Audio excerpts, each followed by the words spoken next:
Big Boss Malayalam season 7 live അപ്ഡേഷനിലേക്ക് നമുക്ക് പോകാം. അതിന് മുന്നേ ചാനൽ ഒന്ന് സബ്സ്ക്രൈബ് ചെയ്യണേ, ഷെയർ ചെയ്യണേ, ലൈക്ക് ചെയ്യണേ, ബെൽ ബട്ടനും കൂടി അമർത്തിക്കോളൂ കേട്ടോ. ഓക്കെ, മോഹൻലാൽ വന്നിട്ട് ചോദിക്കുകയാണ്, എത്ര ദിവസമായി നിങ്ങളോട് നിൽക്കുന്നത്? ആർക്കെങ്കിലും അറിയോ? ആർക്കും അറിയുന്നില്ല കേട്ടോ. എല്ലാവരും 92, 91, 93, ലാസ്റ്റ് 93 എന്നും പറഞ്ഞ് എല്ലാവരും നിർത്തിയിട്ടുണ്ട്. അങ്ങനെ ലാലേട്ടൻ്റെ ആൻസർ ഒന്നും പറയുന്നില്ല. അങ്ങനെ പറയുന്നുണ്ട്, നെവിൻ ഏറ്റവും അധികം നോമിനേഷനിൽ വന്ന വ്യക്തിയാണ്. എന്താ പറയാനുള്ളത്? അതെന്താ വെച്ചാൽ പ്രേക്ഷകർക്ക് എന്നെ ഭയങ്കര ഇഷ്ടപ്പെട്ട് തോന്നുന്നു ലാലേട്ടാ. പിന്നെ ലാലേട്ടന് എന്നെ ഇഷ്ടമല്ലേ ചോദിക്കുന്നുണ്ട് ലാലേട്ടൻ. ഓ, അത് പറയാറായിട്ടില്ല, ഇതൊക്കെ ഒന്ന് കഴിയട്ടെ എന്നിട്ട് പറയാം എന്ന് പറയുന്നുണ്ട്. അപ്പോൾ നെവിൻ എല്ലാവരും ചൂസ് ചെയ്യുന്ന ടാസ്ക് അല്ല ചൂസ് ചെയ്തത്. വളരെ ഡേഞ്ചറസ് ആയിട്ടുള്ള ഒരു ടാസ്ക്കാണ് ചൂസ് ചെയ്തത്. അപ്പോൾ 1,00,000 രൂപ വെച്ചിട്ടുണ്ട്. ആ ടാസ്ക് ചെയ്തിട്ട് വരൂ ആദ്യം 1 മിനിറ്റിൻ്റെ ഉള്ളിൽ എന്ന് പറയുന്നുണ്ട്. നെവിനോട് തോടുന്നുണ്ട്, കാറ് മുഴുവൻ തപ്പുന്നുണ്ട്. ലാസ്റ്റ് നെവിൻ 2 സെക്കൻഡ് ബാക്കി നിൽക്കേ പോലും നെവിൻ ഉള്ളിൽ കയറിയിട്ടില്ല കേട്ടോ. ബാക്കിൽ നിന്ന് നെവിൻ ഒറ്റ ചാട്ടാണ്, ചാടി ഉള്ളിലേക്ക് കയറുന്നുണ്ട്. 50,000 രൂപയാണ് നെവിന് കിട്ടിയത്. എനിക്ക് ഭയങ്കര ഹാപ്പിയാണ് ലാലേട്ട.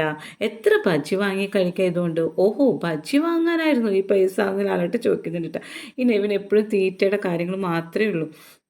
ഇനി നെവിന് കൊടുക്കണമെന്ന്, വേറെ ആർക്കെങ്കിലും കൊടുക്കണമെന്ന് ആഗ്രഹമുണ്ടോ ചോദിച്ചപ്പോൾ ഞാനൊന്ന് ഞെട്ടിയിട്ടോ. എന്തിനാ ലാലേട്ടൻ അങ്ങനെ ചോദിക്കുന്നതെന്ന്. അങ്ങനെ ഓരോരുത്തരും ഷാനവാസ് 4,500 രൂപ കൊടുക്കാമെന്ന് പറഞ്ഞു. 50,000 രൂപയാണ് ഓഫർ ചെയ്തത് കേട്ടോ. അനീഷ് 6,000 രൂപ കൊടുക്കാമെന്ന് പറഞ്ഞു. അപ്പോൾ ഇപ്പോൾ ഏറ്റവും കൂടുതൽ ലാഭം കിട്ടിയിരിക്കുന്നത് നെവിനാണ്. എല്ലാവരെയും ഇപ്പം നമ്മുടെ അനീഷിനൊക്കെ 16,000 രൂപയെ കിട്ടിയിട്ടുള്ളൂ. അവരെ നിന്നാണെങ്കിൽ 6,000 രൂപ കൊടുക്കുന്നത്. പിന്നെ ഈ ഷാനവാസിന് 14,500 കിട്ടിയത്. അത് 4,500 കൊടുക്കുന്നുണ്ട്. അനു 10,000 രൂപ കൊടുക്കാമെന്ന് പറഞ്ഞു. അനു അല്ലെങ്കിൽ ഇത്തിരി പിശിക്കണം. അനുവിന് അത്യാവശ്യം പൈസ എമൗണ്ട് കിട്ടിയിട്ടുണ്ട്. എന്നിട്ട് അനു 10,000 രൂപ കൊടുക്കാമെന്ന് പറഞ്ഞു. പക്ഷേ ഈ നൂറുടെ ആ പ്രവൃത്തി എനിക്ക് നൂറിനെ ഭയങ്കരമായിട്ട് ഇഷ്ടം തോന്നിച്ചു കേട്ടോ. 50,000 രൂപ കൊടുക്കാമെന്ന് പറഞ്ഞത്.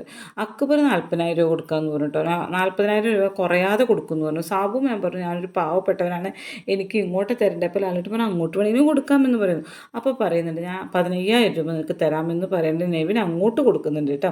അപ്പോൾ ലാലേട്ടൻ ചോദിക്കുന്നത്, പുറത്ത് പോയി കഴിഞ്ഞാൽ ഏറ്റവും അധികം ഉണ്ടാകുന്ന സൗഹൃദം ആരാണ് നിങ്ങൾക്ക് ഉണ്ടാവുക? നിങ്ങൾ പുറത്ത് ഔട്ടായിക്കഴിഞ്ഞാൽ ചോദിക്കുമ്പോൾ പറയുന്നുണ്ട് ഒനിയനും അതുപോലെ തന്നെ അഭിലാഷുമാണ്. അവരെന്ന് പറഞ്ഞിട്ടുണ്ടെങ്കിൽ വന്ന അന്ന് മുതലേ എൻ്റെ ഒരു അനിയനെ പോലെയാണ് കരുതിയിരിക്കുന്നതെന്നൊക്കെ പറഞ്ഞ് ആ എപ്പിസോഡ് അങ്ങനെ തീരുന്നു.